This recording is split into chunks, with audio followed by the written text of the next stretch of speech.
Okay, तो हम next topic देखेंगे हमारा net income approach and net operating income approach कैसे कैलकुलेट, इनके केस में कैसे कैलकुलेट करेंगे valuation of firm. So basically ये आपके कब आते हैं, जब आप कैपिटल स्ट्रक्चरिंग की थ्योरीज को देखते हो तो उसमें आप देखते हो कि वैल्यूएशन ऑफ फर्म दो तरीके की थ्योरीज पे डिपेंड करता है, relevancy theory and non relevancy और इररिलेवेंसी। तो रिलेवेंसी में आपकी नेट इनकम अप्रोच आती है, सेज की जो आपकी कैपिटल स्ट्रक्चरिंग की कंपोनेंट है, मतलब डेप्थ कितना होगा और इक्विटी कितनी होगी, वो दोनों चीज़ें आपकी इम्पैक्ट करेंगी आपकी ओवरऑल वैल्यूएशन ऑफ फर्म पे। वेयर एज इररिलेवेंसी में हम नेट ऑपरेटिंग इनकम देखते हैं, विच सेज कि कंपोनेंट कुछ भी हो, valuation of firm will be the same, जो कि फर्दर एक्सप्लेन की गई है एमएम मॉडल के थ्रू। एमएम मॉडल भी इसमें हम दो तरीके से दो पार्ट्स में एक्सप्लेन्ड है, first preposition with tax, second preposition without tax. ठीक है, तो सबसे पहले हम देखेंगे नेट ऑपरेटिंग इनकम में हम वैल्यूएशन ऑफ फर्म कैसे कैलकुलेट करेंगे। So this is the question has been given. उसके बाद आपको एक एक्स लिमिटेड दी हुई है, एक वाई लिमिटेड दी हुई है। एक्स लिमिटेड इज हर चीज़ में ये लोग सेम है, ईबीआईटी आई इसकी सेम है, बस एक्स लिमिटेड में डेप्ट है 5 लाख का, वाई लिमिटेड में डेप्ट नहीं है। तो एक्स क्या हो गई आपकी लिवर्ड फर्म, वाई हो गई आपकी अनलिवर्ड फर्म। उसके बाद आपको इंटरेस्ट रेट गिवन है 75,000, कैपिटलाइजेशन रेट आपको गिवन है, उसके बाद कॉर्पोरेट टैक्स गिवन है। ओके, तो अब सबसे पहले नेट इनकम अप्रोच देखते हैं। तो सबसे पहले आ जाएगी आपकी EBIT which is as it is, interest 75,000। उसके बाद आपका ईबीटी आ जाएगा your EBIT minus your interest, तो ये आपकी ईबीटी आ गई। अब आप टैक्स कैलकुलेट कर लोगे दिस, देन आप सेलेक्ट करोगे आपका ईबीटी, इसको मल्टीप्लाई कर दोगे आपके टैक्स रेट से, तो ये आपका टैक्स आ गया। एंड अर्निंग आफ्टर टैक्स कैसे आएगा, is equal to select the sale of earning after tax, उसमें से माइनस कर दोगे आप टैक्स वाला अमाउंट, तो ये आपका अर्निंग आफ्टर टैक्स आ गया। के आपको गिवन है कितना, 20%, 20% आपको के गिवन है। तो अब वैल्यूएशन ऑफ इक्विटी कैसे आएगा, earning which is left for the equity holders, जो क्या गया अर्निंग आफ्टर टैक्स जो इक्विटी होल्डर्स के लिए बचे हैं, डिवाइड कर देंगे हम आपकी कॉस्ट ऑफ इक्विटी से। सो आपको एक चीज ध्यान रखनी है, जो नेट इनकम अप्रोच है जिसमें के क्या है आपका कांस्टेंट रहता है, तो आप वैल्यूएशन उसकी हेल्प से निकालोगे। तो आप क्या करोगे, इज इक्वल टू अमाउंट जो इक्विटी होल्डर्स के लिए बचा है डिवाइड कर देंगे हम अपने के से, तो ये वैल्यूएशन ऑफ इक्विटी आ गई।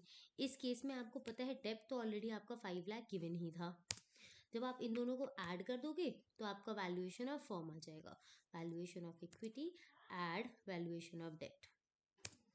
ठीक है, अब ये पूरा का पूरा आप यहाँ पे जब कॉपी पेस्ट कर दोगे तो वाई लिमिटेड का निकल जाएगा, आ गया, क्योंकि देखो यहाँ पे डेप्थ तो है नहीं यहाँ पे, तो ये 0 हो गया।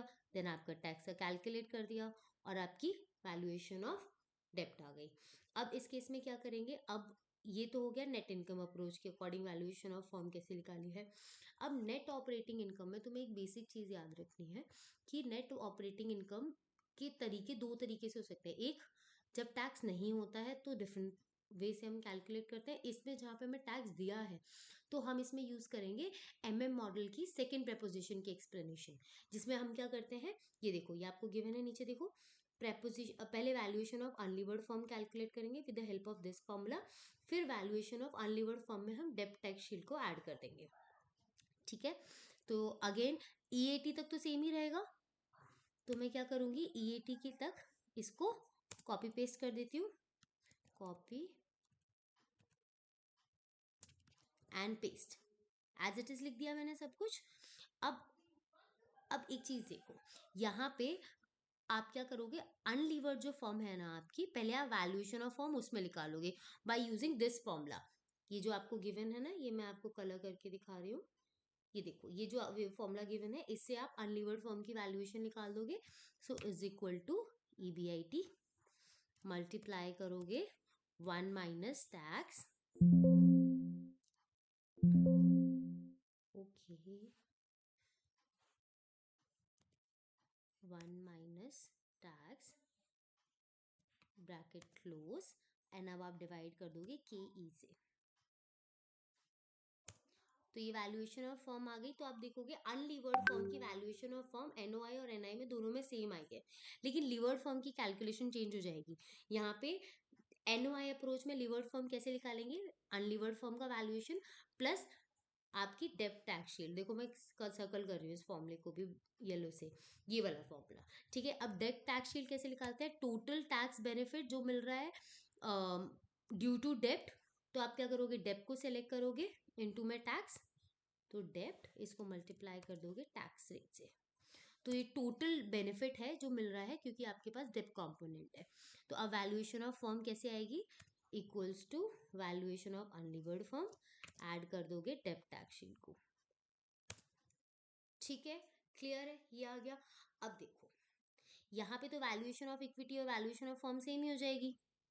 यहाँ पे आपको वैल्यूएशन ऑफ डेप्ट आपको पता है गिवन है 5 लाख रुपए, ये तो चेंज हो ही नहीं सकता।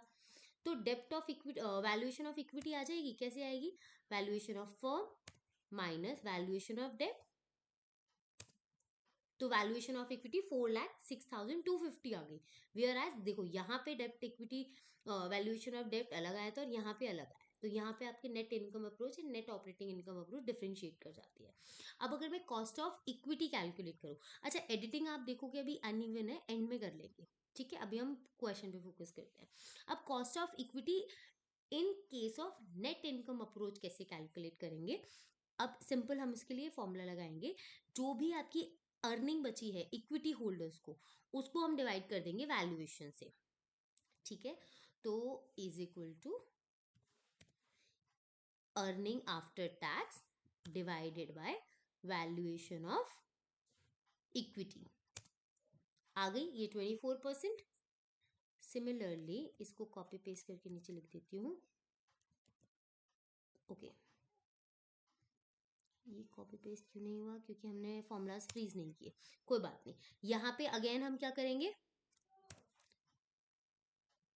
Earning after tax divided by your valuation of equity, और फॉर्म सेम हो जाएगी इस केस में। तो देखो यहाँ पे कॉस्ट ऑफ इक्विटी सेम आएगी, लेकिन यहाँ पे चेंज आ रहा है।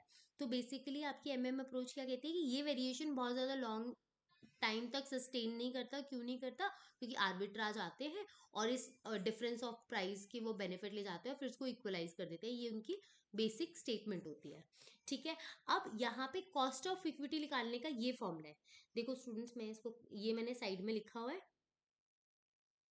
ये देखो मैंने जो अभी येलो कलर का कलर किया है, तो इसमें क्या है आपका इक्विटी कितना है divided by valuation of firm, इसकी रेशियो को आप मल्टीप्लाई करोगे कॉस्ट ऑफ इक्विटी से, प्लस डेप्ट का जो रेशियो है डेप्ट divided by valuation of firm, उसको आप मल्टीप्लाई करोगे केडी से, तो केडी में टैक्स वाला बेनिफिट माइनस करोगे, तब आपकी ओवरऑल कॉस्ट ऑफ कैपिटल आ जाएगी in case of net income approach, ठीक है। तो बस अब मैं यही एग्जैक्ट फॉर्मूला यहाँ पे लगा रही हूँ, आपका valuation of equity divided by valuation of firm, इसको ब्रैकेट करूंगी ताकि अच्छे से रीड कर सके हमारा एक्सेल इसको।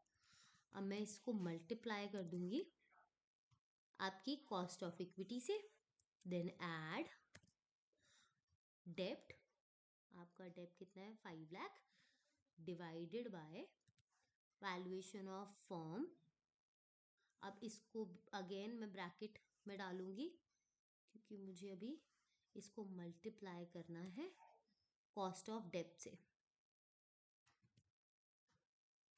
मल्टीप्लाई कॉस्ट ऑफ डेप्ट कितना है मेरा 15%, राइट, तो 0.15,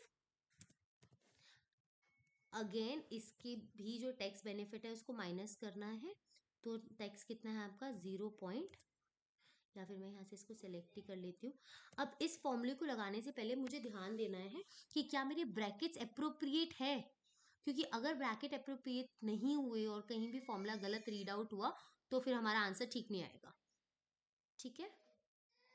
सो let me check the brackets, ये ब्रैकेट यहाँ से क्लोज है, ये इसको फिर भी एक बड़े ब्रैकेट में कवर कर देती हूँ,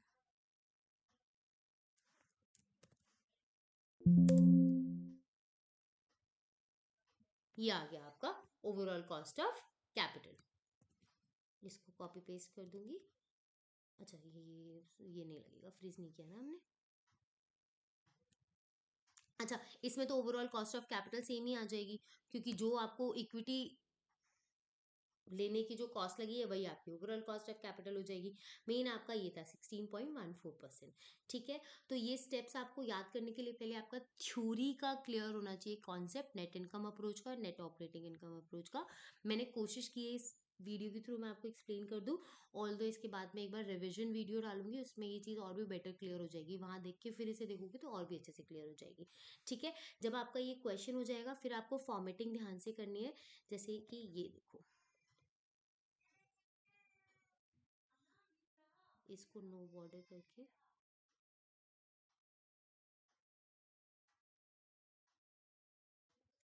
देन इसको प्रॉपर बॉर्डरिंग कर दीजिए। ठीक है, अब थोड़ा क्लीन दिख रहा है, इसको अच्छे से एक बॉक्स में कर दो। तो ये जो बेसिक वो होते हैं ना, समीशन से पहले आपको बेसिक एडिटिंग करनी है कि आपका आंसर सुंदर सा दिखे। ठीक है, okay, thank you student, I hope this will help you in your practicals.